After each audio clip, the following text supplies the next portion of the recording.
Shalom Aleichem, Bapak Yahweh memberkati saudara sekalian. Malam hari ini kita akan mendengarkan firman Tuhan. Saya akan memberikan satu tema, peristiwa setelah rapture. Peristiwa ini sangat penting sekali. Namun sebelumnya, saudara-saudara, saya akan perkenalkan ada 3 orang saudara kita yang baru pertama kali hadir. Ini suaranya kecil sekali ya. Halo, tes. Ada saudara kita yang baru pertama hadir yang perlu saya perkenalkan, yaitu Ibu Rusmiati dari Medan, kemudian Ibu Erniwati dari Pekanbaru, dan Ibu Nuryati dari Tidar Kerajaan. Ini istrinya Bapak Putut. 3 orang ini duduknya di mana? Bisa berdiri di tempat? Ya, kasih salam saudara-saudara. Haleluya. Senang sekali bisa bersama-sama dengan kami beribadah di tempat ini. Haleluya. Puji Bapak Yahweh. Ya, silahkan duduk kembali. Ya, saya ucapkan selamat datang, selamat beribadah bersama-sama kami di tempat ini. Silahkan duduk kembali. Baik, Bapak Ibu, sebelum saya lanjut, saya juga akan membacakan kesaksian dari 2 orang. Yang pertama adalah dari Ibu Hana Ellen dari Jakarta Utara. Saya akan bacakan. Shalom Papi, mau bersaksi tapi malu karena hanya kejadian kecil. Pas seminggu pulang ke Jakarta dari Magelang, saya mau memasak. Di pertengahan tiba-tiba mati kompor. Gas saya kira gasnya habis. Terus beli tabung gas baru, lalu dipasang. Tetapi dinyalakan tetap mati, tidak menyala, diketok-ketok, tetap tidak menyala. Diganti tabung, tetap tidak menyala. Lalu saya dan anak bongkar itu kompor, tidak ditemukan kerusakan. Dan dipasang kembali, dicoba, tetap tidak menyala. Saya bingung dengan yang saya masak, masih setengah matang. Lalu saya ke rumah adik, di sana saya lanjut memasak dan besoknya mau rencana ke tukang servis. Pagi-pagi bangun, saya berdoa dengan sederhana, Bapak Yahweh, saya mau masak tapi kompor saya tidak menyala. Tolong saya Bapa, biar kompor saya menyala dalam Adonai Yeshua HaMashiach. Amin. Puji Bapak Yahweh, saya ambilkan selang kembali, ambilkan selang kembali, lalu saya tumpang tangan dan berdoa dalam nama Yeshua. Nyalalah kompor itu, benar Papi, menyala. Dan tidak jadi diservis sampai sekarang, bagus. Itulah kesaksian saya, hanya hal kecil, tapi saya bersyukur pertolongan Bapak Yahweh itu besar. Haleluya. Itu kesaksian yang pertama. Kesaksian yang kedua, dari Ibu Dev Emanuela. Shalom Papi Lukas, selamat pagi. Saya Dev Emanuela. Saya mau bersaksi tentang mimpi dan penglihatan saya semalam.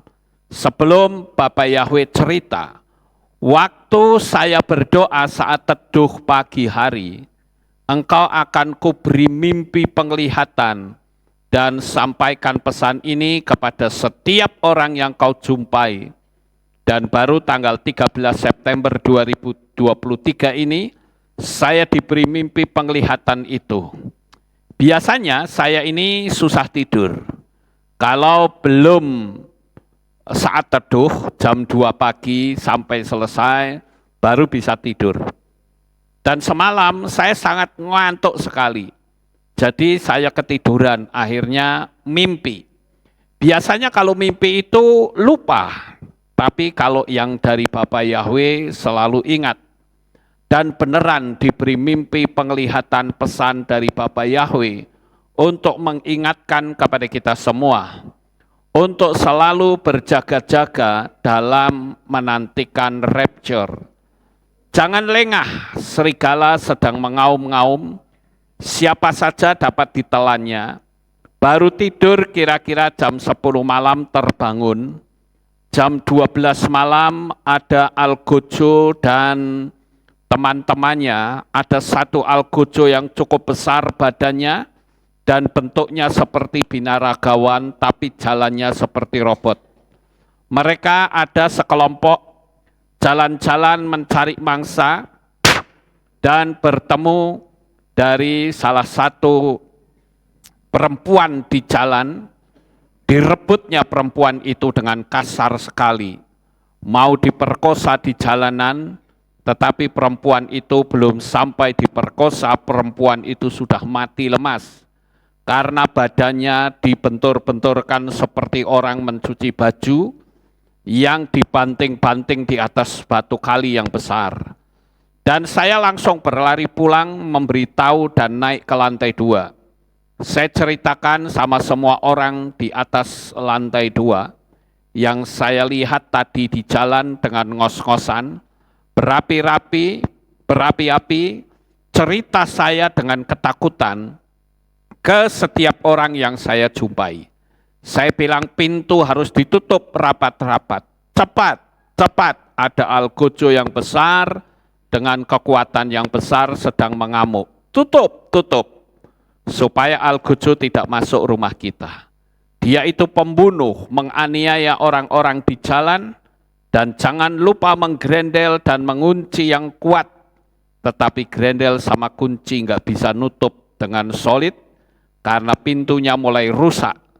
Jadi dengan mudah pintu itu terbuka karena grendel dan pintu ruang lantai 2 sudah lecek atau jol. Karena banyak orang lain yang masuk keluar mengunci dan menggrendel terus pintu tadi. Dan lantai 1 ada seorang ibu jual nasi, nggak tahu lauknya apa, nggak kelihatan lauknya. Hanya yang jelas nasi putih yang masih panas mengepul baru matang. Dan ditaruh nasi itu di keranjang plastik cucian baju, warna merah hampir penuh. Dan ibu ini tetap memasak, tidak peduli walaupun saya sudah beritahu tentang adanya algojo yang sedang mencari orang yang dijumpai akan dibunuh dan dianiaya. Ibu tadi tetap tidak bergeming dan mengabaikan peringatan saya tadi. Dan algojo itu bergerilya menuju jalan ke rumah di mana kami tinggal. Tapi belum sampai ke lantai 2, saya sudah bangun dari mimpi penglihatan tadi. Dan artinya kita anak-anak Bapa Yahweh, sebelum algojo itu sampai ke tempat kediaman kita sudah rapture. Jadi terbangun dari tidur tadi, dan kita tidak tahu cerita orang di dunia ini nantinya. Karena algojo sudah berjalan di lantai 1 ke ibu yang jual nasi tadi.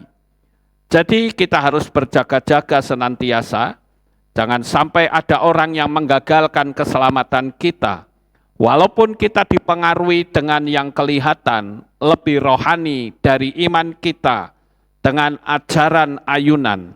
Walaupun mereka ngotot dengan ajarannya, pola kita Ibrani dan menyembah dalam roh dan kebenaran. Bapa Yahweh kita, haleluya. Ketika kami saat teduh jam 3 pagi, saat usai mimpi penglihatan tadi, kami bertanya kepada Bapa Yahweh. Jawaban Bapa Yahweh seperti ini. Banyak orang-orang yang sudah tahu tentang rapture, sudah dekat tanda-tandanya, sudah jelas dan nyata. Tetapi dia nyantai, tidak peduli dengan orang-orang yang mengabarkan tentang Bapa Yahweh, diinjili, mereka sibuk dengan keadaan sendiri, seakan-akan dunia ini baik-baik saja. Mereka yang tidak mau mendengar berita-berita dari gembala-gembala kita, seperti Papi Lukas dan Pak Yosef Roy, Di grup keadaan yang akan datang sudah diberitakan. Tidak takut sama sekali dan keras kepala. Sebentar percaya, sebentar bimbang. Menurut pemikirannya sendiri yang benar. Apa yang akan terjadi sebentar lagi tentang kedatangan Yeshua HaMasyiah yang tidak lama lagi dianggap biasa-biasa saja. Hanya sekedar penggenapan kitab Wahyu saja. Tetapi mereka lupa akan tanda-tanda zaman akhir yang hampir tergenapi. Dia bilang masih jauh, tidak ada yang tahu, anak pun tidak tahu. Ini kelompok orang yang bebal. Tentang kabar-kabar kedatangannya sudah amat sangat dekat. Tetapi anak-anak Bapa Yahweh dilindungi. Dan itu semua tidak menimpa anak-anaknya. Tetapi Algojo yang bentuk robot itu terus mengejar orang-orang yang lemah imannya, akan dikejarnya hingga jadi korban si Algojo robot itu. Banyak orang yang menyepelekan tanda-tanda kedatangan Tuhan Yeshua HaMasyiah, yang sudah jelas-jelas nyata pesan Tuhan. Teruslah berjaga-jaga senantiasa dan berdoa, bergaul intim, supaya engkau mendengarkan suaranya.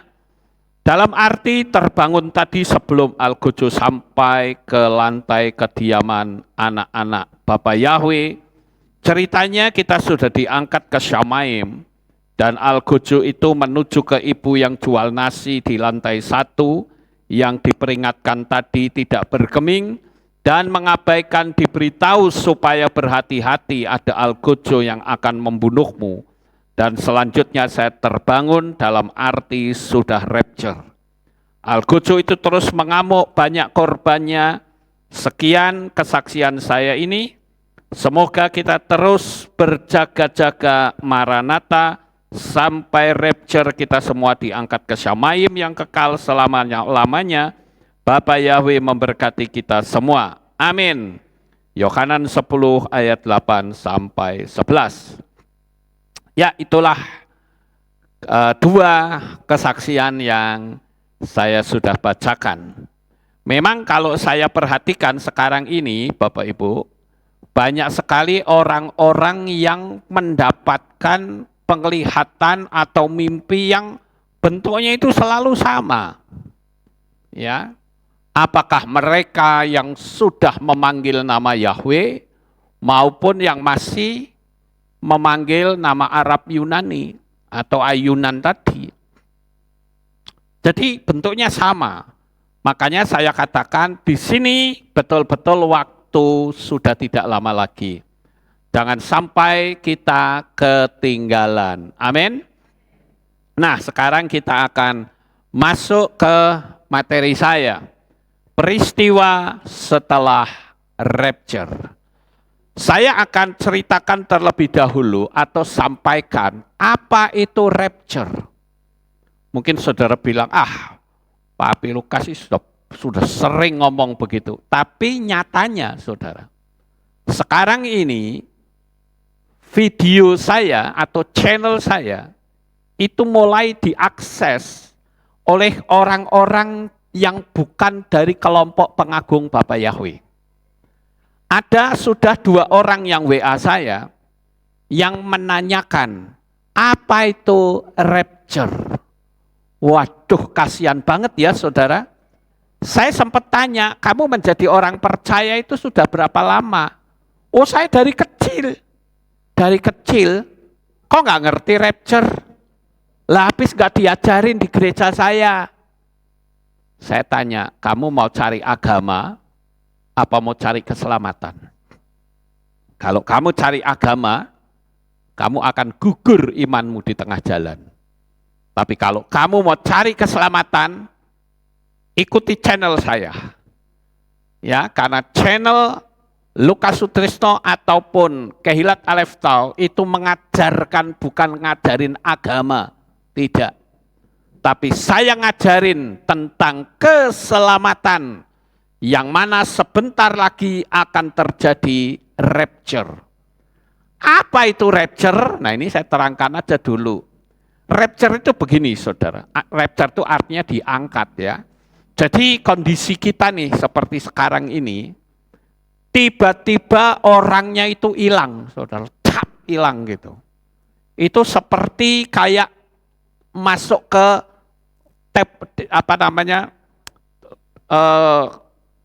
ke teleportasi, ya. Mungkin saudara sering mendengar adanya bis yang sedang melaju tiba-tiba masuk ke tengah hutan. Padahal untuk masuk ke situ dia harus melewati banyak pohon, kan nggak mungkin, saudara. Kalau masuk ke situ kan harusnya pohonnya ketabrak, tapi enggak, tiba-tiba di tengah hutan, kiri kanan muka belakang ada pohon. Nah, itu yang saya sebut dengan teleportasi. Jadi yang namanya teleportasi itu ada, ya, ada. Nah, ini yang itu sebetulnya adalah tiruan dari rapture, saudara. Kalau rapture belum terjadi nanti, tapi dulu pernah terjadi. Waktu Henok dan Elia, itu rapture, saudara. Itu gambarannya seperti itu. Jadi orangnya dipindah begitu. Seperti ada orang yang masuk ke kota Saranjana. Itu pun juga adalah kayak rapture gitu ya, tapi masuk ke teleportasi. Nah, ini pun sebetulnya bisa dilogikakan, saudara. Kenapa kalau saudara nonton film Back to the Future yang dibintangi oleh Michael J. Fox dan Christopher Lloyd, saudara akan menemukan di sana ada orang yang masuk ke teleportasi ke masa depan. Nah, inilah gambaran dari rapture. Kita masih santai, masih ibadah, tiba-tiba hilang, bab gitu.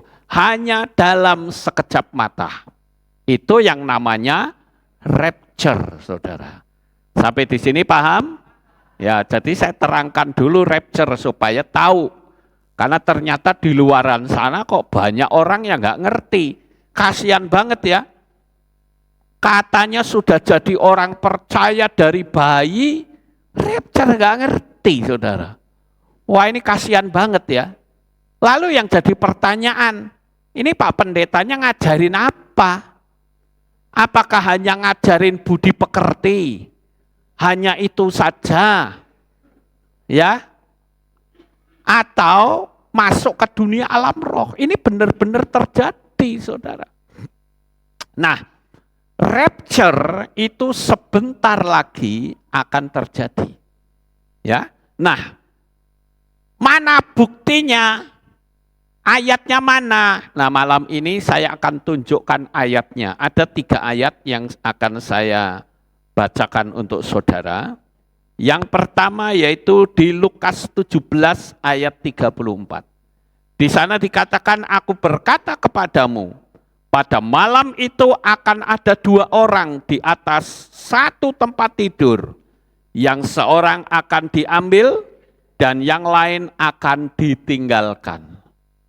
Ini sebetulnya menjadi sebuah gambaran suami istri.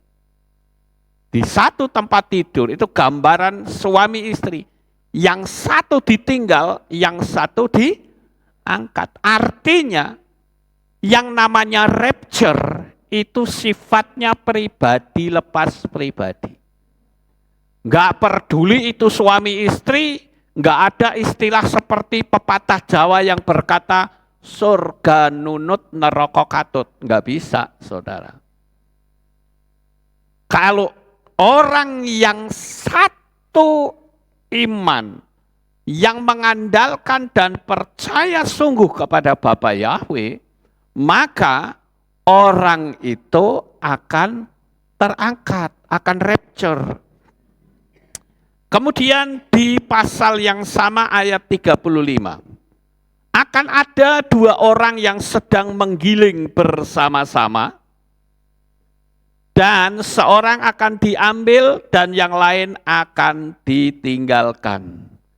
Ini orang yang sedang menggiling ini artinya apa? Dia sedang bekerja dalam satu rumah. Tetapi tetap bisa satu ketinggalan, satu terangkat. Dan saya perlu kasih tahu saudara, terangkatnya itu bukan seperti ya film apa, Superman gitu terbang brrrr, gitu, enggak. Ya, terangkatnya itu ya hilang dalam sekejap, tap, begitu saudara. Nanti kita akan lihat ayatnya di mana. Ya, semua yang saya sampaikan itu ada dasarnya, saudara. Ya, jadi saya nggak asal ngomong, tapi ada dasarnya. Kemudian yang ketiga yaitu ayat 36. Akan ada dua orang di ladang, yang seorang akan diambil dan yang lain akan ditinggalkan. Itu bicara orang yang sedang bekerja di ladang. Yang satu ditinggal, yang satu dibawa. Rapture, saudara-saudara. Nah, tadi saya katakan bahwa yang namanya rapture itu bukan terbang gini. Enggak. Tapi hilang dalam sekejap, dan tubuh kita yang terdiri darah dan daging ini tiba-tiba berubah menjadi tubuh kemuliaan. Nah, nanti ada sangkakala bunyi itu, tet gitu. Sangkakala Elohim. Begitu berbunyi, wah itu orang-orang yang ada di dalam kubur akan bangkit. Ya, dan akan menyongsong Tuhan, menemui Tuhan. Nah, saya akan bacakan di dalam 1 Korintus 15 ayat 52 dikatakan demikian. Dengan seketika, dalam sekejap mata, pada sangkakala terakhir, sebab sangkakala akan berbunyi, dan orang-orang mati akan dibangkitkan dengan tubuh baka, dan kita akan diubahkan. Perhatikan kata diubahkan. Dalam teks bahasa Inggris dikatakan, in a moment, in the twinkling of an eye. Perhatikan kata in the twinkling of an eye, itu berarti dalam sekejap, celap, begitu saudara. Tahu-tahu pindah alam. Ya, pindahnya itu kemana? Ke tempat yang Tuhan sudah sediakan. Dan tempat itu tidak bisa didatangi oleh energi jahat seperti apapun. Tidak bisa. Tempat itu sudah dipersiapkan oleh Tuhan. Dikatakan at the last trump, for the trumpet shall sound, and the dead shall be raised incorruptible, and he shall be changed. Yang akan diubah semuanya. Nah, Bapak Ibu yang terkasih, sekali lagi orang yang masuk dengan cara teleportasi. Ini bahasa universalnya begitu, saudara. Bahasa agama, bahasa kepercayaan kita menggunakan kalimat rapture. Tapi bahasa umum adalah teleportasi. Ya, jadi kayak diambil orang itu. Sering kan kita dengar adanya bis yang yang keluar dari jalur, itu yang sempat viral itu yang di hutan Blora. Ya, itu bis sama truk molen semen masuk ke tengah hutan. Waktu keluar banyak pohon yang ditebang. Itu artinya masuk ke teleportasi, saudara. Nah, Bapak Ibu yang terkasih, sebelum kita lihat tentang peristiwa-peristiwa apa yang bakal terjadi, saya akan putarkan sebuah film. Dan film ini memiliki sebuah gambaran apa yang akan terjadi ketika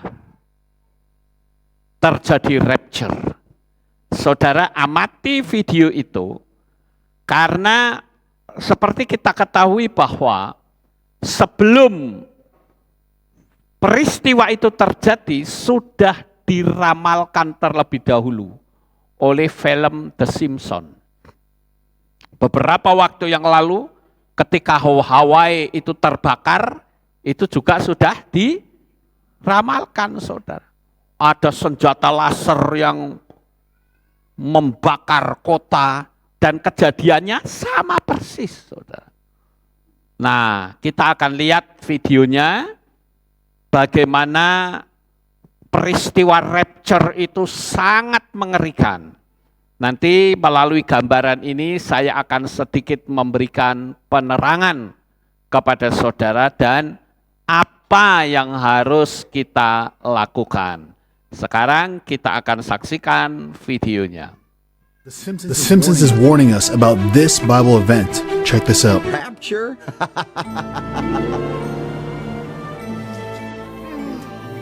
Oh, Mr. Thompson, what if your wife finds out? It's modern times. Everyone's doing it. Where did my Christian limo driver go? My pious husband is missing. The baby I chose to have baptized is gone.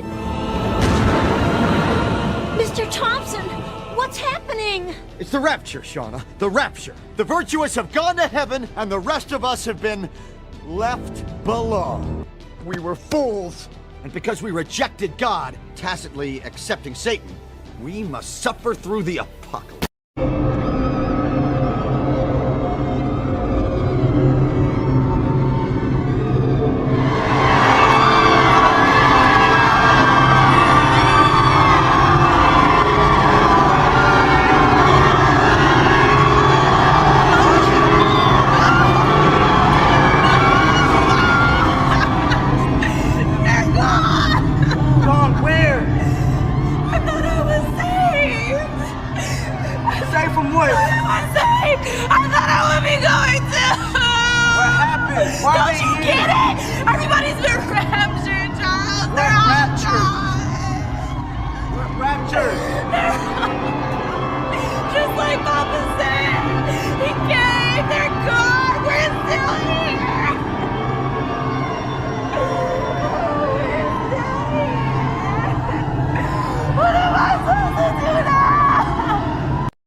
Help me, lady! Oh, God!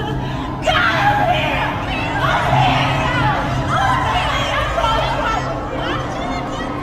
I'm here! I'm here! Don't leave me! I'll stop going on! Oh, God! Oh, Jesus! Oh, my God! I need more time, God! Oh, God!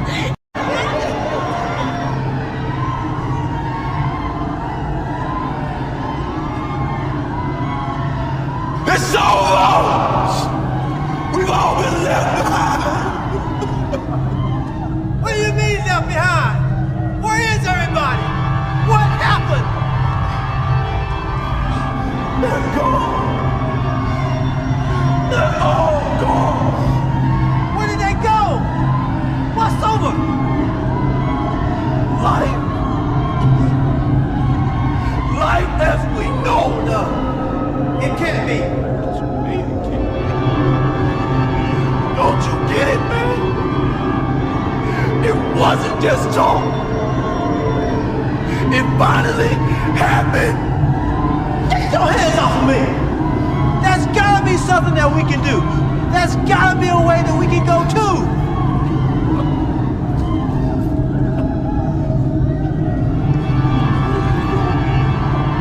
How much? How much what? How much is it gonna take to get me out of here? How much is it gonna take for me to go see my Katrina? A check! A check is not gonna get you to see nobody!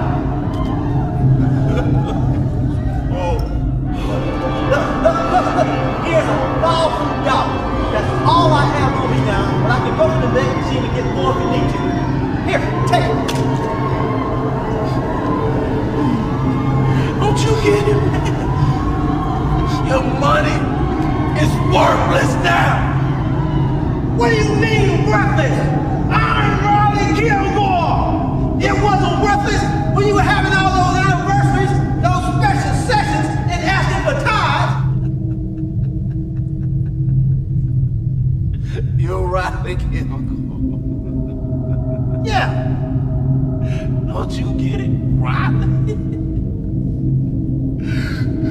You can't buy your way into heaven.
Ya, itulah videonya, saudara-saudara. Situasi yang terjadi setelah rapture. Dari apa yang kita lihat, setidak-tidaknya kita punya satu gambaran yang sangat jelas. Saya menemukan ada beberapa hal yang cukup menarik dari apa yang saya pelajari tentang peristiwa setelah rapture. Yang pertama adalah akan terjadinya suasana yang panik di seluruh dunia, tetapi yang bukan orang percaya, yang tidak pernah paham tentang rapture, mereka akan bingung, saudara. Karena di mana-mana akan muncul laporan orang-orang hilang yang terjadi di penjuru dunia. Manusia akan dibuat terkejut hebat dengan datangnya kekacauan yang ada di mana-mana. Orang tidak lagi bisa berpikir jernih. Yang ada di seluruh dunia orang hanya panik luar biasa. Tadi kita sudah melihat bagaimana saat terjadi rapture. Orang begitu luar biasa panik, apalagi yang nggak pernah ngerti kitab suci. Wah, ada apa ini? Orang mungkin yang nggak ngerti nyebutnya, oh ini diculik alien, kan begitu. Ya nggak ngerti ya begitu, saudara. Tapi kalau kita yang ngerti kitab suci, yaitu rapture, saudara, pengangkatan. Kemudian yang kedua yang saya bisa tarik kesimpulan adalah, nanti akan ada orang yang kegeeran, ngomong rapture tapi ternyata nggak ikut rapture, saudara. Bahkan Pak Pendetanya sendiri ketinggalan, saudara. Ketinggalan. Tadi kan kelihatan ya bagaimana Pak Pendeta masih pakai toga, ketinggalan, saudara. Wah, itu nanti akan ada pendeta-pendeta yang tadinya diagung-agungkan, yang tadinya dimulia-muliakan, yang disanjung-sanjung, ternyata dihujat habis-habisan oleh jemaat. Karena apa? Jemaatnya ketinggalan, saudara. Nah, ini yang saya katakan kita harus berhati-hati. Ya. Pendeta akan dihujat oleh jemaat karena tidak punya nyali untuk memberitakan kebenaran. Sehingga pendeta itu ikut ketinggalan dan suasana panik, orang juga bingung. Ini Pak Pendeta saya ini kok bisa ketinggalan, ini bagaimana? Ya. Oleh karena itu saya katakan jangan takut sinode. Jangan takut jabatanmu hilang. Karena jabatan tidak bisa menolong. Sekarang ini pintu anugerah sudah hampir ditutup. Jikalau pintu anugerah ditutup, maka semuanya terlambat. Suka tidak suka, harus mengalami penderitaan yang hebat. Karena orang akan aman pada waktu nanti setelah rapture, kalau bisa ikut anggota si mata satu. Jadi Bapak Ibu, saya katakan jangan kita cari agama. Jangan kita cari gereja. Jangan kita lihat sinode. Jangan kita lihat apapun, yang kita lihat adalah aku mau beribadah dengan sungguh di tempat di mana nama Bapa Yahweh dimasyurkan. KPI sudah punya banyak sekali tempat untuk saudara bisa beribadah di sana. Tetapi kalau ternyata di tempat saudara tidak ada, ya saudara cari saja tempat yang dekat. Kalau nggak ada ya udah ikut streaming saja, streaming dari kami. Ya, ini saya dengar nanti pada waktu hari raya Yom Teruah akan ada kelompok dari NTT yang akan ikut ibadah streaming bersama kita secara rame-rame, saudara. Tapi di NTT sana, ya. Wah, ini luar biasa, saudara. Saya katakan Sekarang ini orang sudah mulai terbuka. Siapa yang benar, siapa yang salah. Makanya saya katakan, saya nggak peduli orang mau menghujat seperti apapun, siapa nanti yang tertawa paling akhir. Haleluya. Kemudian yang berikutnya adalah, yang ketiga, setelah terjadi rapture, maka akan datang sebuah pengumuman tentang ditahbiskannya penguasa tunggal yang nantinya mereka akan mengkhianati Israel, dan itulah yang disebut anti-Hamasyah yang sebenarnya. Saudara bisa bayangkan, kalau sampai ketinggalan, ngeri banget saudara. Nanti akan ada penguasa tunggal yang ditahbiskan untuk memerintah, dan tidak bisa lagi menghindar, mau kemanapun akan kena peraturan yang akan dijalankan dengan pola tangan besi. Menolak mereka berarti menderita. Sekali lagi, menolak mereka berarti menderita. Ingat, waktunya sudah tidak lama. Dulu waktu saya bicara tentang tanda 666 saja, sebelum peristiwanya ada, orang pada WA menghujat. Saya bilang, emang gue pikirin, terserah kamu suka ya dengerin, gak suka ya sudah. Dan ternyata apa yang saya sampaikan terjadi betul. Ya. Dan banyak sekali pendeta-pendeta yang harus jatuh di situ.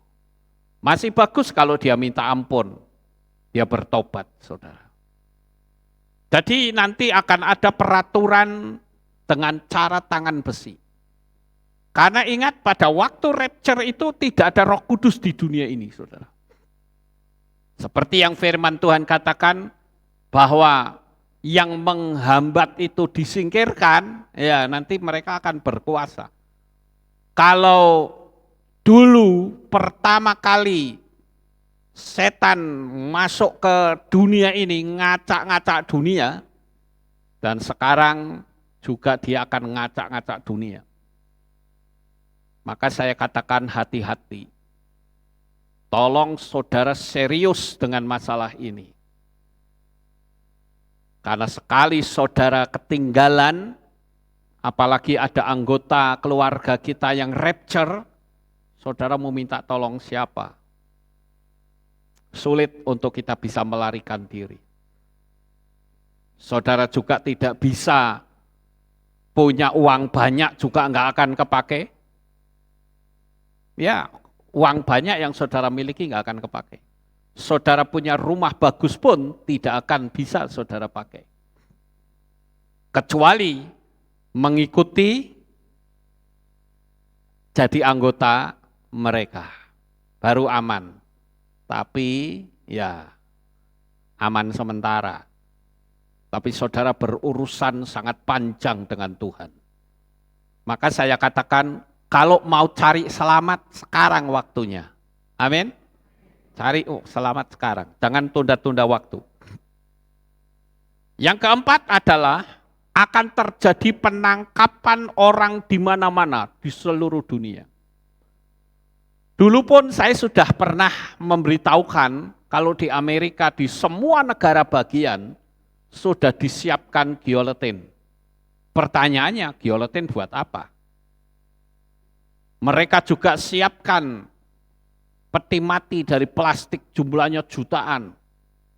Mereka punya program yang namanya FEMA COVID. Dan sampai sekarang program itu masih belum diakhiri. Hanya dibekukan sementara. Tapi nanti akan diaktifkan kembali. Di seluruh Amerika sudah disiapkan. Waktu itu sempat ditanya oleh parlemen Amerika. Waktu si Barack Obama beli peti mati dari plastik. Ditanya, ngapain lu beli peti mati begitu banyak? Gitu.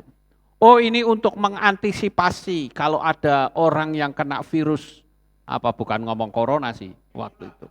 Virus Ebola ya, oke, virus Ebola betul. Dan nanti akan muncul virus-virus yang lain yang nanti penguburannya pakai ini, pakai peti mati dari plastik. Saudara. Mereka sudah siapkan loh di mana-mana. Di semua negara bagian itu ada. Nah, inilah yang saya katakan akan terjadi penangkapan. Itu mereka namanya itu camp konsentrasi. Seperti dulu zamannya Hitler ya, ada penyiksaan di Auschwitz di Polandia. Kemudian ada lagi di berbagai tempat sampai 6 juta orang mati oleh ulahnya satu orang. Padahal ulahnya satu orang itu bukan dedengkotnya setan lah. Kalau ini dedengkotnya setan, siapa yang berani lawan, saudara? Makanya saya katakan, ayo. Dan yang kelima, nah ini yang perlu kita ketahui. Orang yang tadinya sibuk dengan gadgetnya masing-masing, dengan handphonenya, dengan komputernya, tapi saat pagi hari ketika dia bangun ternyata semua listrik mati. Kalau semua listrik mati, otomatis internet juga mati, saudara. Orang buru-buru berangkat ke kantor supaya nggak terlambat. Tapi ternyata orang yang sudah ke kantor pada pulang. Kenapa? Karena liftnya juga mati. Kekacauan terjadi di mana-mana. Adanya orang yang membawa jerigen air untuk mencari air. Tapi ternyata pompa airnya juga mati. Karena semua kan pakai listrik, saudara. Mobil-mobil listrik yang sudah disiapkan juga mati di jalanan semuanya. Kepanikan terjadi merajalela di dunia. Orang sudah cari keselamatannya sendiri-sendiri. Yang keenam, anak mencari orang tua, tapi tidak menemukan. Orang tua mencari anak, juga tidak ditemukan. Belum lagi banyaknya kecelakaan, baik pesawat, mobil, kereta api, kapal, dan semua transportasi banyak kecelakaan karena pengemudinya rapture. Piye ini, kalau kayak gini ini piye, ini tidak bisa dipikir dengan pikiran nalar, saudara. Orang sudah nggak bisa, karpe lah, apapun yang terjadi, sudahlah terjadi. Karena sudah nggak bisa mikir lagi. Padahal di balik itu semua nanti, ya saya katakan ini yang saya katakan muncul penyiksaan-penyiksaan yang mengerikan. Kitab suci sudah menulis, orang cari mati tetapi maut lari meninggalkan manusia. Artinya orang mau diapa-apain nggak akan mati, saudara. Mau digorok lehernya kayak mau diapain nggak akan mati. Kemudian yang ketujuh, apa yang kita bisa tarik kesimpulan dari peristiwa yang akan terjadi nanti setelah rapture, hari-hari tanpa listrik dan internet. Suasana malam akan gelap mencekam terjadi di sana sini. Toko-toko swalayan akan didatangi oleh penjarah. Mereka akan menjarah barang-barang apa yang bisa mereka ambil. Mereka cari keselamatannya masing-masing. Dan yang kedelapan, gereja yang tadinya rame dan orang-orang merasa kepedean mau rapture, ternyata ketinggalan. Gereja enggak lagi dikunjungi orang-orang. Bangunan-bangunan gereja yang mewah pun akan mangkrak dan diubah menjadi kegiatan sosial. Untuk apa ibadah? Lawang enggak ada Roh Kudus kok mau ibadah. Siapa yang mau disembah? Dunia ini tidak ada Tuhan, saudara. Bayangkan orang yang biasa ibadah, yang merasa rohani akan menyesal hebat. Inilah yang saya katakan, siapa yang tertawa paling akhir. Kita memang saat ini menjadi kelompok yang dihina. Kita memang menjadi kelompok yang dilecehkan. Dianggap sesat. Karena panggil nama Bapa Yahweh yang Maha Kudus. Saya bilang biarkan saja orang mau ngomong apa. Dan Tuhan itu tidak melihat banyaknya manusia. Yang Tuhan lihat itu siapa manusia yang mau tunduk akan kebenaran firman. Peristiwa Noah itu sudah menjadi pembelajaran yang hebat untuk kita. Bayangkan satu negeri mati semua, yang hidup cuma 8 orang. Ditambah binatang-binatang, ini kan luar biasa saudara. Apakah dengan menolaknya manusia akan rencana Tuhan lalu Tuhan jadi batal? Tidak, akan terus berlanjut. Yang ke-9, suasana benar-benar berubah seperti zaman primitif. Mobil-mobil tidak jalan karena pompa bensin juga tidak beroperasi karena listriknya mati. Bisa nggak kita mikir kira-kira apa yang terjadi kalau seperti itu, saudara? Orang mau bepergian tidak bisa. Pokoknya yang ada hanyalah kepanikan di seluruh dunia. Mau beli sesuatu, ini yang ke-10, mau beli sesuatu sudah sangat sulit. Kalau tidak punya uang cash, karena uang fisik juga tidak berlaku. Mungkin kita berpikir, aku pakai uang cash, aku punya banyak uang cash. Tapi ternyata uang cash itu tidak berlaku. Nah sekarang kan sudah mulai, saudara. Mau uang itu mau didigitalkan. Ya kalau sudah digital bentuknya, Anda tidak taat kepada sistem penguasa tunggal, ya tinggal dibekukan saja. Kalau dibekukan emang saudara bisa buka? Enggak bisa. Apalagi saudara enggak punya akses internet. Mau akses boleh, tetap dikasih. Tapi Anda harus jadi anggota mereka. Ya kan repot saudara, serba susah. Jadi betul-betul saya nggak mampu membayangkan. Saya jujur ya, waktu nyiapin materi ini, perut saya itu sampai sakit saudara. Kayak merasa kayak ada yang neken gitu ya. Wah saya bayangkan ini, macam apa ini suasana dunia kayak begini. Makanya saya bilang Tuhan, jangan sampai saya yang anti dengan 666. Saya sampai ketinggalan, jangan sampai Tuhan. Saya pasti akan dicacah-cacah habis-habisan. Udah nggak bisa mati lagi saudara, kan repot. Dan yang ke-11, akan terdengar teriakan-teriakan kesakitan dari orang-orang yang disiksa. Bahkan ingin mati pun tidak bisa. Saudaraku yang terkasih, mungkin saudara masih ingat ya, ada lagu yang cukup terkenal, itu lagu lama sih sebetulnya, yaitu judulnya itu Dona Dona Dona, ya, Dona Dona Dona Don, kan gitu ya. Itu sebetulnya bukan nama orang, saudara. Dona Dona itu sebetulnya pelesetan dari kata Adonai, Adonai. Ya, jadi lagu Dona Dona itu sebetulnya adalah jeritan hati bangsa Yahudi, bangsa Israel. Dulu saya pernah mengulas, bukan, ada lagu In the River of Babylon, kan gitu ya. Nah ini sekarang Dona Dona. Dona Dona itu sebetulnya adalah jeritan hati dari orang Yahudi. Dan ini populer tahun 60-an. Dinyanyikan oleh penyanyi Joan Baez yang lahir di Amerika, ibunya orang Skotlandia, ayahnya Meksiko.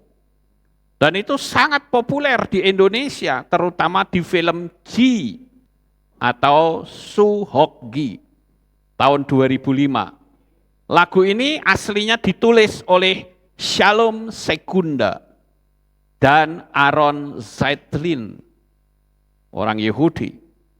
Tahun 1941, keturunan Yahudi yang menetap di Amerika. Dan lagu ini ditulis dalam bahasa Yiddi atau Yiddish, sebuah bahasa Jerman yang dituturkan orang Yahudi di Eropa Timur dengan judul aslinya Dana-Dana. Lalu dinyanyikan oleh Arthur Caves dan Teddy Squire tahun 1951 dalam bahasa Inggris dengan judul Dona, Dona, Dona. Dona, Dona itu sebetulnya memiliki makna seruan orang Yahudi yang mengalami pembantaian pada perang dunia kedua. Dona, Dona itu sebetulnya adalah teriakan dari kata Adonai, Adonai. Tetapi mereka takut karena di bawah tekanan yang hebat dari rezim Hitler, saudara-saudara. Lagunya itu di dalam teks bahasa Inggris kira-kira begini. On the wagon bound for market, there's a calf with a marmot eye. High above him there's a swallow singing sweet through the sky.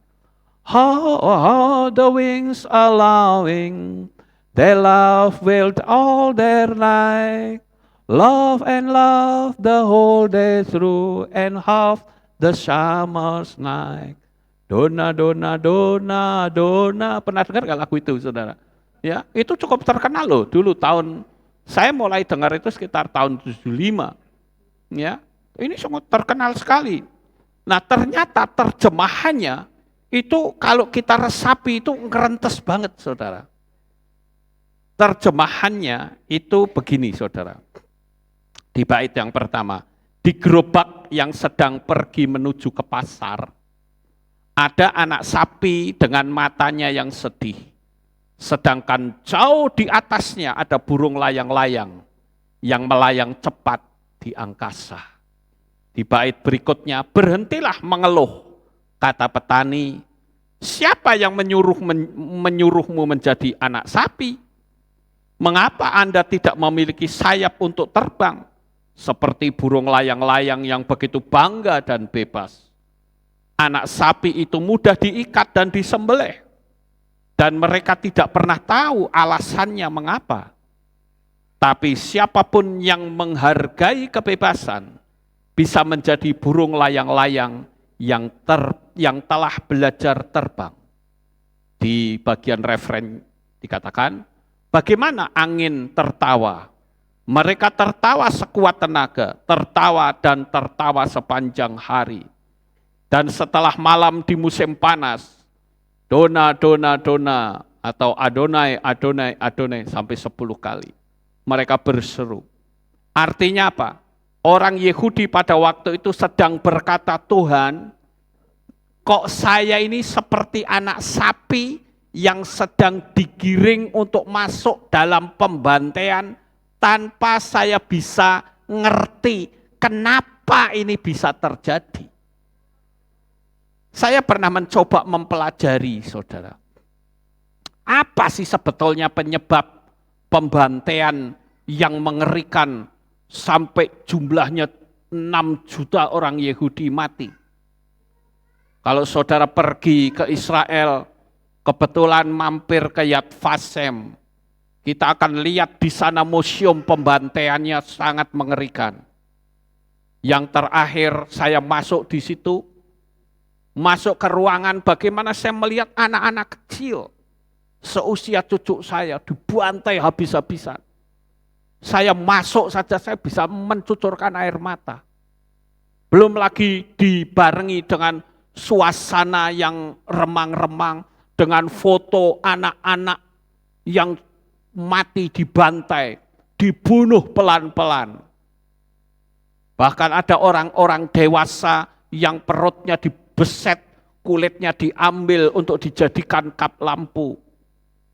Juga dipakai untuk operasi mata dengan mencungkil mata mereka tanpa pembiusan sama sekali.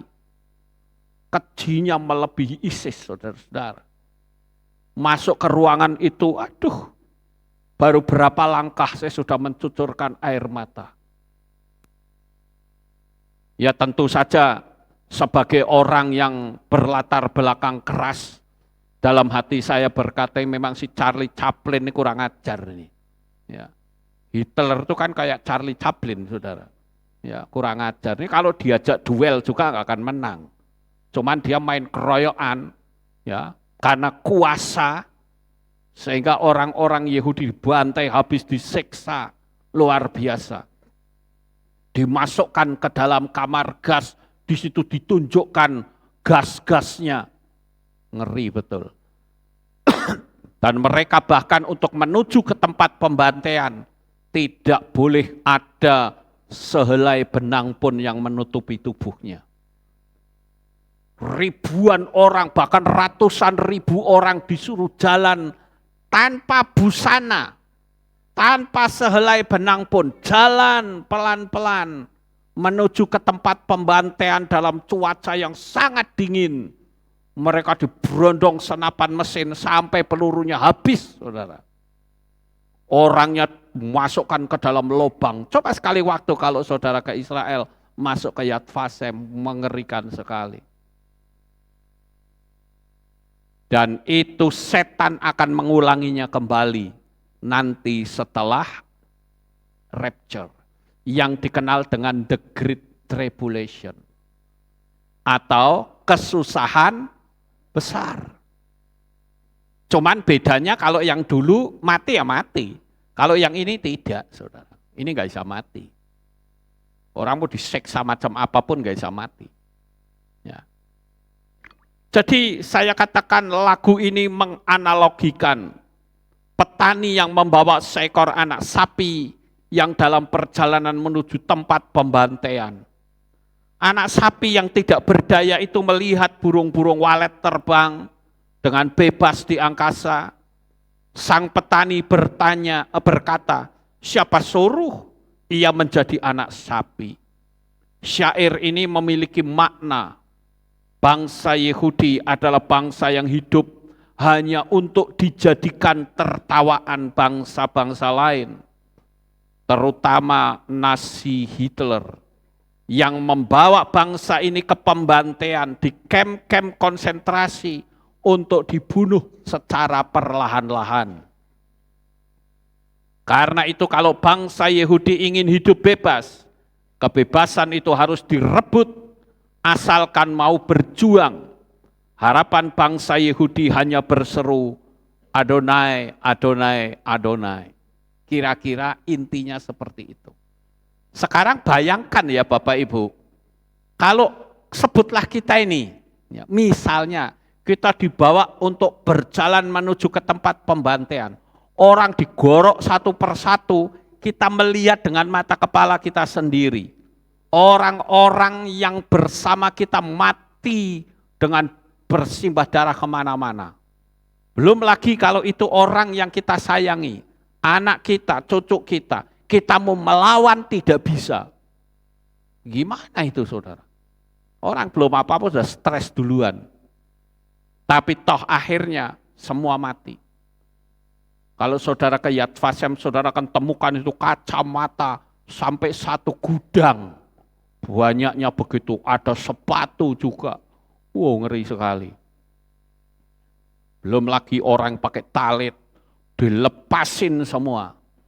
Telanjangin sama sekali.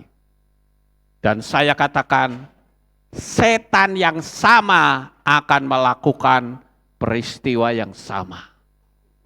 Itu sebabnya namanya the Great Tribulation. Bukan cuma tribulation saja, tapi ada kata the great. The great itu sesuatu yang sangat besar. Ayo, pergunakan waktu yang ada dengan sebaik-baiknya. Dan lagu dona-dona telah memberikan inspirasi kepada bangsa Israel yang memiliki masa lalu yang kelam. Jika ingin bebas, dia harus berjuang merebutnya. Pembantaian di kamp konsentrasi cukup satu kali. Israel bangkit dan berjuang kini menjadi suatu bangsa yang meski kecil tetapi sangat maju dibanding dengan bangsa-bangsa lain di dunia ini. Pelajaran ini bagi kita saat mengalami ketakutan, kesulitan, kehancuran, berserulah kepada Bapa Yahweh yang menciptakan langit dan bumi. Berserulah kepada Tuhan kita Yeshua HaMashiach dan jangan lagi hidup dalam penderitaan karena waktunya betul-betul sudah dekat. Bapak Ibu Saudaraku yang terkasih, kalau kita lihat peristiwa itu adalah setelah jumlah keselamatan dari bangsa-bangsa telah memenuhi kuota, Yesua datang menyelamatkan, dikembalikan lagi kepada bangsa Israel. Kalau saudara baca di Roma 11 ayat 25, ya, coba kita lihat sejenak. Roma 11 ayat 25.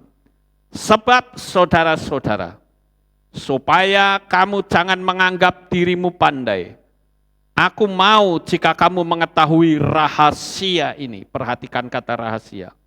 Sebagian dari Israel telah menjadi tegar. Tegar ini artinya menolak Yeshua. Sampai jumlah yang penuh dari bangsa-bangsa lain telah masuk. Jadi kita ini dapat anugerah keselamatan karena bangsa Israel yang seharusnya mendapat keselamatan menolak, saudara. Jadi keselamatan ini jatuh kepada bangsa-bangsa. Seperti zamannya Noah. Tuhan itu kan ingin menyelamatkan manusia. Tapi manusianya nggak mau, ya sudah. Keselamatan dibagikan saja kepada binatang-binatang. Sama persis formatnya, saudara. Dan nanti ketika rapture sudah datang, sekali lagi saya katakan, keselamatan itu bukan untuk bangsa-bangsa. No. Keselamatan bagi bangsa-bangsa sudah ditutup.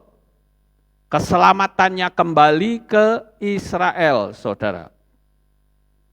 Dan keselamatan bagi Israel pun yang selamat cuma 144.000 orang saja. Itu pun dari 12 suku Israel. Jadi sangat sedikit sekali, saudara. Makanya saya katakan kita hidup dalam masa yang sangat luar biasa. Karena kita mendapatkan anugerahnya ini besar-besaran. Manfaatkan anugerah ini, saudara.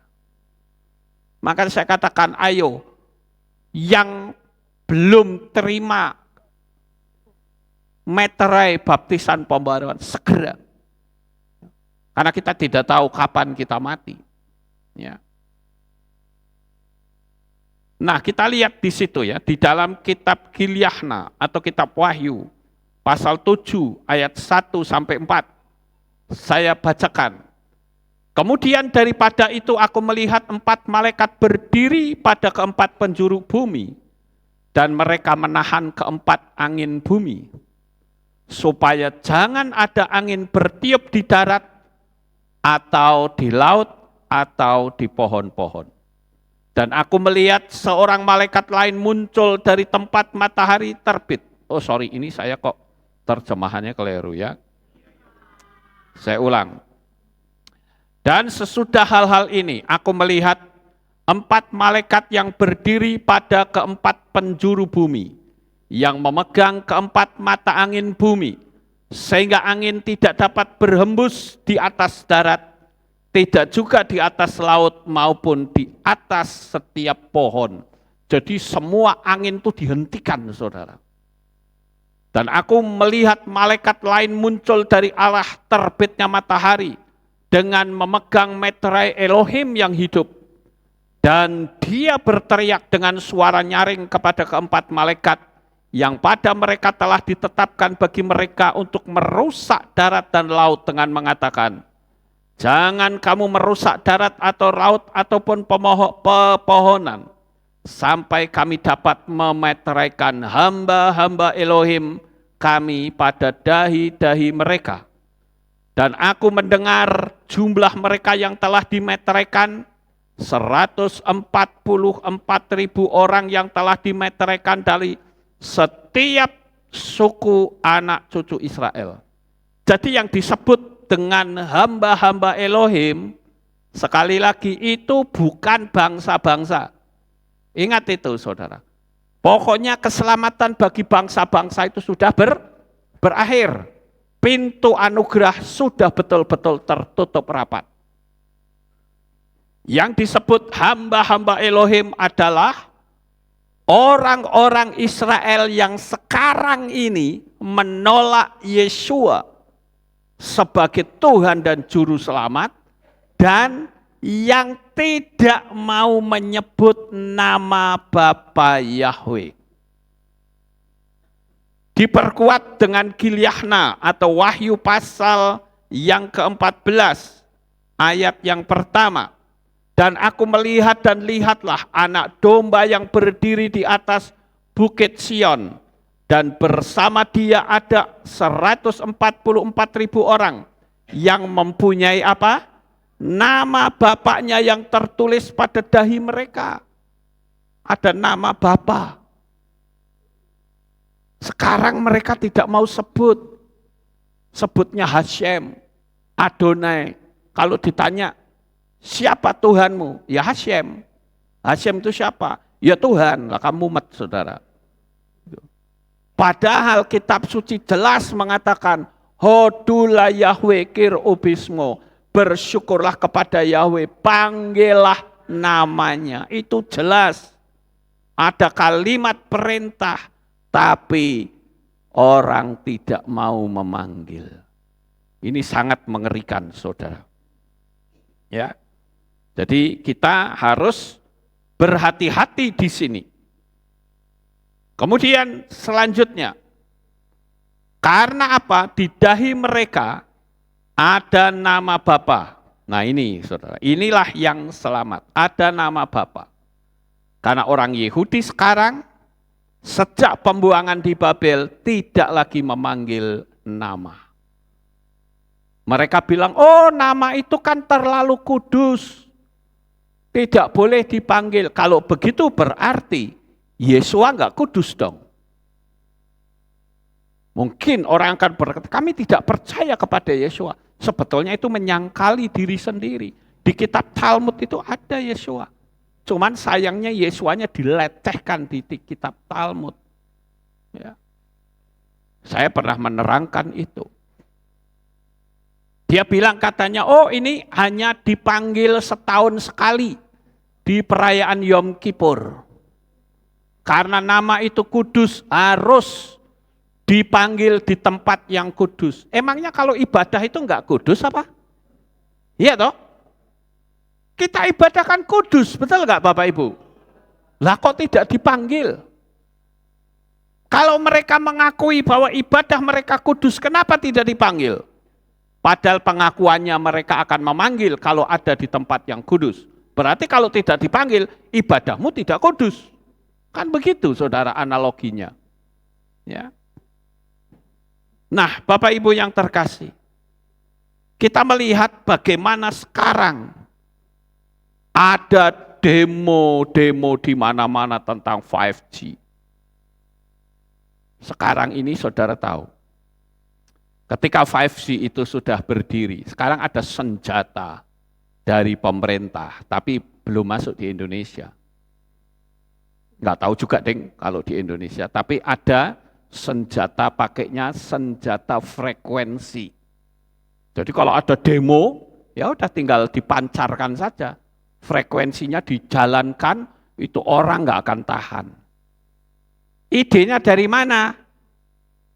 Idenya itu dari alat pengusir tikus.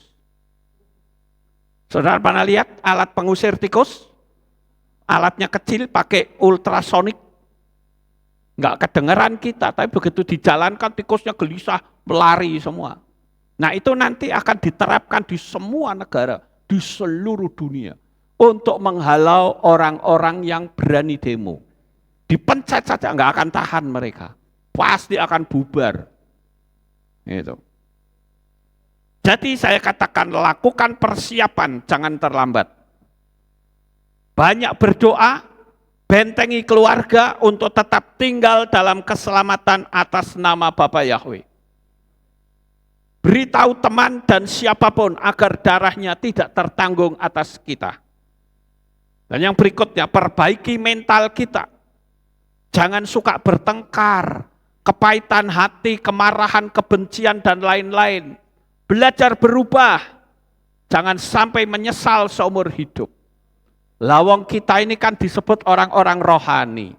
Lah kok bertengkar, kepahitan hati, kebencian, lelek ketinggalan bagaimana saudara?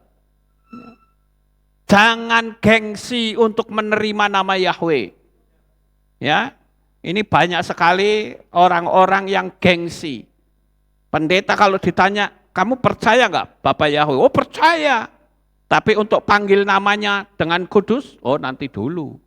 Campur-campur dulu saudara. Supaya apa? Di kelompok Allahisme diterima, di kelompok Bapak Yahweh juga diterima. Campur-campur. Kenapa sih takut itu yang ditakutin apa sih? Padahal firman Tuhan katakan orang yang takut mati akan mati. Jadi jangan takut. Karena sekali lagi saat the Great Tribulation hanya 144 ribu orang saja yang selamat. Dan itu pun hanya orang Israel. Mereka akan mengungsi. Kemana pengungsiannya? Saya sudah pernah menyampaikan dulu saudara. Mereka akan lari ke Petra. Sudah ada format kitabnya itu sudah ada. Ya. Terus waktu yang lalu sempat ada orang yang ngomong begini. Kalau pengajarannya Pak Lukas, orang yang menerima tanda bilangan itu bisa selamat katanya. Saya bilang yang menerima tanda itu tidak ada pengampunan. Itu benar. Kalau hanya satu kali. Maksud enggak? Bahasa saya saudara ngerti apa tidak? Ya. Pemberian tanda bilangan itu kan tidak cuma satu kali. Sampai berkali-kali. Tapi ini sampai berkali-kali dan sekali lagi saya katakan Tuhan itu adil. Sekali lagi Tuhan itu adil. Analoginya begini saudara. Jika seorang pakai narkoba atau menjadi pengedar narkoba, itu hukumannya berat atau ringan? Berat saudara. Bahkan bisa hukuman mati ya. Tapi sekarang bagaimana dengan orang yang tidak tahu menau, dicekeli, disuntik pakai narkoba, sampai kelojotan, apakah itu hukumannya sama dengan orang itu? Tentu tidak, sekalipun tubuhnya kena narkoba. Tapi saya katakan orang yang sudah menerima tanda bilangan binatang itu, saya katakan Tuhan itu adil. Tuhan itu tahu betapa mengerikannya kalau sampai ketinggalan. Jadi Tuhan menghendaki bertobat minta ampun dan jangan lagi mau menerima tanda bilangan binatang itu. Apapun resikonya. Paham nggak Bapak Ibu? Yang berat itu adalah sudah tahu tapi jarak. Ada nggak yang sudah tahu tapi jarak? Ada. Wah, aku sudah, udah berapa, nggak masalah. Saya bilang jangan bilang nggak masalah. Belum, tunggu tanggal mainnya. Makanya bertobat, minta ampun, spiritnya dipatahkan, pasti selamat. Rapture pasti ikut. Amin Bapak Ibu. Tapi alangkah indahnya kalau saudara belum terjamah tanda bilangan binatang itu, pertahankan apapun resikonya. Jangan pernah takut dengan manusia, saudara. Kalau mau takut ya takut sama Bapak Yahweh, itu baru takut yang benar. Selama manusia itu masih minum air, minum es teh, es jeruk, nggak usah takut. Kalau minumnya sudah air keras, bensin, solar, baru saudara mikir. Makannya oli, sama mur, baut, paku, itu saudara boleh mikir. Tapi selama masih makan nasi, tidak ada yang perlu ditakuti. Amin. Lah wong paling-paling ya mati kok. Mati sekarang, mati besok, mati lusa ya sama saja. Tetap mati. Apa yang ditakutkan, saudara? Malah cepat mati lebih baik kita ketemu sama Bapak Yahweh. Amin. Ya, cuman kalimat saya jangan dipelintir. Karena kalau dipelintir nanti kayak Jim John lagi. Ya. Saudara pengen masuk surga, amin. Pengen ketemu Tuhan. Ya sekarang mati bareng saiki. Lah kan ngawur namanya saudara. Itu kelompoknya Jim John. Kalau kita tetap mempertahankan iman sampai pada titik nafas yang penghabisan. Berita tentang peristiwa yang terjadi setelah rapture untuk mengingatkan kepada kita bahwa kita harus berhati-hati. Waktunya sudah tidak lama. Kalau toh kita tidak bisa ketemu dengan saudara yang ada mengikuti streaming, sekali waktu kita akan ketemu di Shamayim. Sukses besar untuk saudara. Bapak Yahweh memberkati. Haleluya. Kita tunduk kepala, kita berdoa. Kami mengucapkan terima kasih dan syukur kepadamu ya Bapa. Malam hari ini kami telah mendengarkan renungan firman-Mu. Biarlah apa yang kami renungkan kami boleh tanamkan di dalam hati kami. Waktu kami di dunia sudah tidak lama. Oleh karena itu kami akan berjaga senantiasa. Biarlah segala hidup kami pasrahkan seutuhnya ke dalam tangan kasih-Mu. Engkau yang menjagai kami, Engkau yang melindungi kami. Terima kasih Bapak Yahweh, di dalam nama Adonai Yeshua HaMashiach, kami sudah berdoa dan mengucap syukur. Semua yang percaya berkata, amin. Kita akan dengar pengumuman. Shalom, berjumpa kembali dalam Aleph Tau Update News. Berikut kami sampaikan pengumuman minggu ini. Hadirilah hari raya yang ditetapkan oleh Bapa Yahweh, Hari Raya Yom Teruah, pada hari Jumat 15 September 2023 pukul 6 sore dengan tema Shofar berbunyi tanda panggilan Yahweh.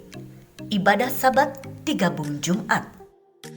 Hari Raya Yom Kippur pada hari Minggu 24 September 2023 pukul 6 sore dengan tema Kasihilah Yahweh Elohimmu dan kasihilah sesamamu seperti dirimu sendiri. Ibadah pagi digabung sore.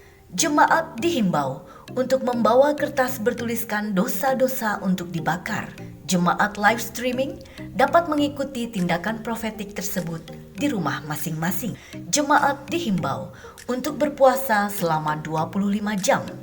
Dimulai 24 September 2023 pukul 6 sore dan buka puasa 25 September 2023 pukul 7 malam.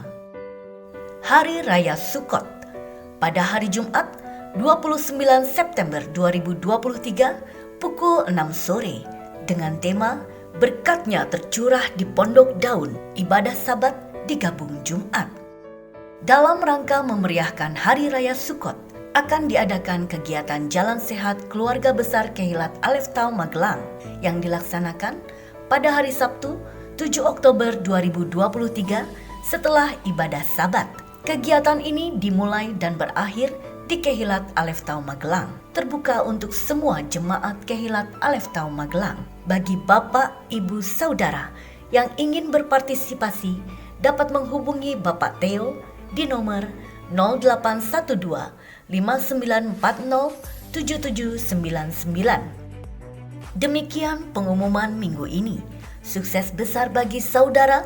Bapa Yahweh memberkati. Haleluya. Itulah pengumumannya dan kita akan akhiri. Saya mengundang jemaat Tuhan kita bangkit berdiri, kita tutup dalam doa. Terima kasih Bapak Yahweh, selesai sudah ibadah kami. Dari awal, pertengahan, sampai pada akhirnya. Sebentar lagi anak-anak-Mu akan kembali pulang ke rumah mereka masing-masing. Jaga, lindungi, peliharakan mereka sampai di rumah dengan selamat. Pertemukan kembali pada jam-jam ibadah mendatang. khususnya untuk perayaan Hari Raya Yom Teruah, Tahun Baru. Tuhan, Engkau akan kirim anak-anak-Mu untuk bisa bersama-sama kami memuliakan dan memuji kebesaran-Mu.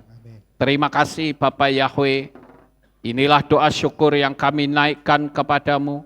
Kami ingin selalu umat-umat-Mu, baik yang ada di tempat ini, maupun para subscriber dan yang mengikuti streaming, Tuhan memberi kekuatan, kesehatan, damai, sejahtera, berkat yang melimpah.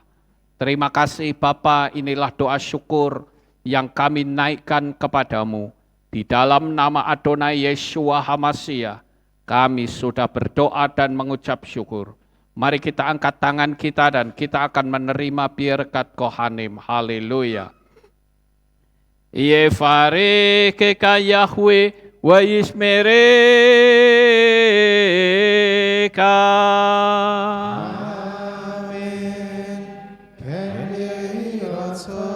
Yair Yahweh panau eleka vichunecha.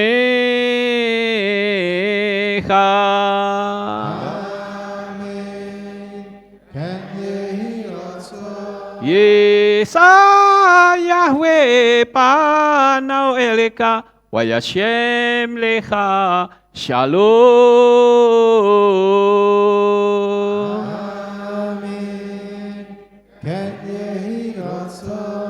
Baruk atapair ufaruk atapasadeh. Engkau akan diberkati di kota dan kau akan diberkati di ladang.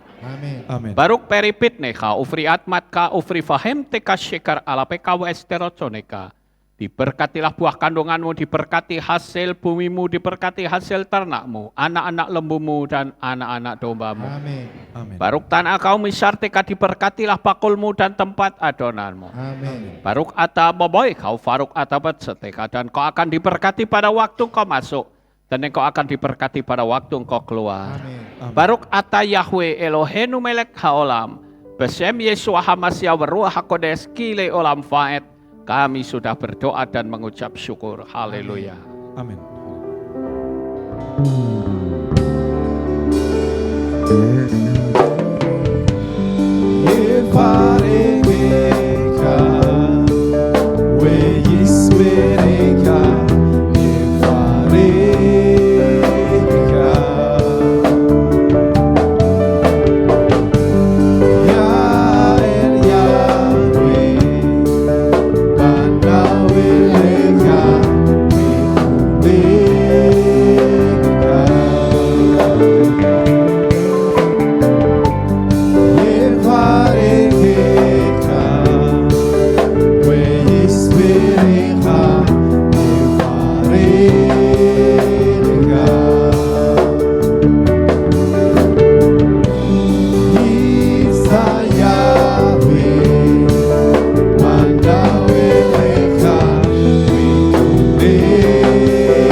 Bapa Yahweh yang Maha Kuasa, terima kasih atas kehadiran Bapak Ibu Saudara sekalian dalam ibadah bersama kami di Kehilat Alef Tau Magelang. Doa saya Bapa Yahweh memberkati dengan kesehatan yang sempurna, damai sejahtera dan berkat materi yang semakin melimpah. Kami menunggu kembali kehadiran Bapak Ibu Saudara sekalian pada jam yang tersedia. Hari Sabat jam 5 pagi, hari Minggu jam 6 pagi, hari Rabu jam 6 sore. Siap sedialah sebagai mempelai Hamashiach untuk menyambut kehadiran mempelai pria kita yaitu Adonai Yeshua HaMashiach di awan-awan yang permai. Amen lehitraot. Shalom, sampai jumpa kembali.